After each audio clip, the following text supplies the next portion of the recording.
উদয়পুর রাধাকিশোরপুর থানার সামনে সেই ঘটনা। থানার ইনচার্জ রয়েছেন, কিন্তু এখনও পর্যন্ত কাউকে পাঠাননি সেই যানজট মুক্ত করার জন্য।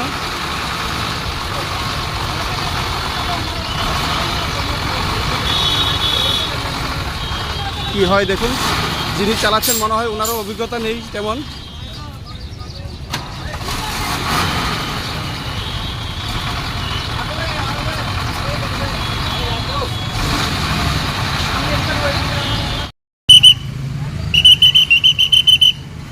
আপনি তো এখানে আসলেন, গাড়ি কি কারণে যানজট হয়েছে?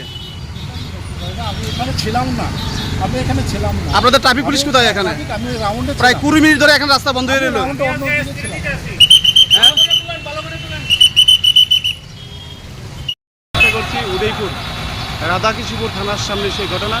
থানার ইনচার্জ রয়েছেন, কিন্তু এখনও পর্যন্ত কাউকে পাঠাননি সেই যানজট মুক্ত করার জন্য।